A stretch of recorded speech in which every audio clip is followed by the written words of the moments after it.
د جاهلیت په زمانه کې به دا ترتیب و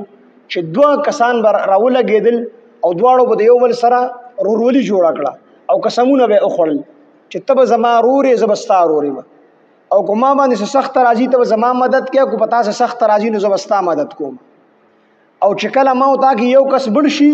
زما میراث به ته اخلې او ستا میراث به زه اخلم او که ما باندې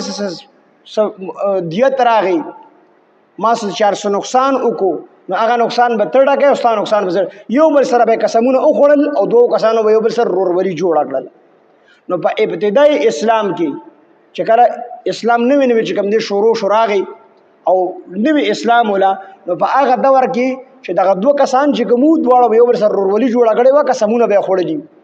وروڼه به نه خپلو خو دوستان به زه یو بل سره به رورولي جوړه کړه قسمونه به یې وخوړل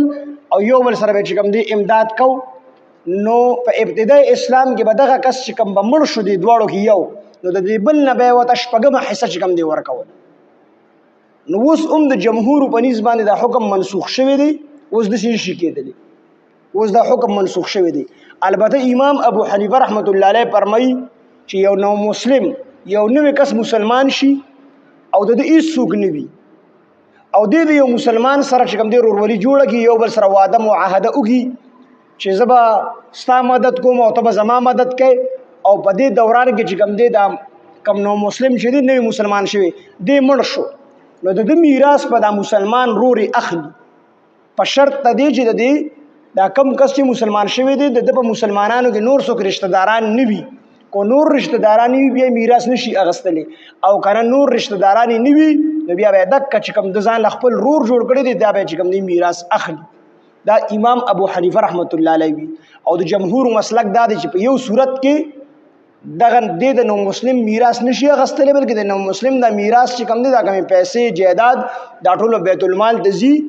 او بیت المال کې به جمع کیږي دا به اختلاف د امام ابو حنیفه رحمت الله علیه چې دا حکم موسم باقی دی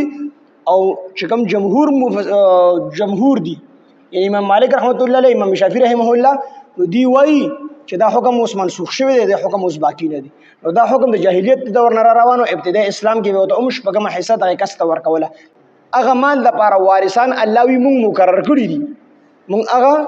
چې کوم د مور پلار بری دي یا نور رشتہ داران بری دي دغه د لپاره مونږ وارثان مقرر کړی دي مخه د ذکر شوی دي او څه کوم دی ورستو را روان دي والذین ها کسان عقدت کوم چې کوم لرج تړلی دي ایمانکم تاسو سوګندونو نو دینه هغه موالات مرادو هغه ورولي چې کوم بدی خپلو کې جوړ کړل نو هغه ورولي دي مراد ده والذین ها کسان عقدت خدا حکم اوس منسوخ شوی جمهور په نسبت باندې والذین ها کسان عقدت کوم لرج تړلی دي کوم چې تړلی دي ایمانکم سوګندونو تاسو فآتوهم تاسو ورکړئ دي ته نصیبهم د دوی حصہ نو که دغه رور د پاره څوک وصیت کوي نو وصیت اوس هم کولی شي څوک وصیت کوي چې دوره زما په جیدات کې زما دی چې کوم ما ځان له رور جوړ کړل ورکې والا نو وصیت کولی شي فآتوهم تاسو ورکړئ دي ته نصیبهم حصہ د دوی ان الله بشک الله تعالی کان دی علی کل شیء په هر چیز باندې شهیدا گواه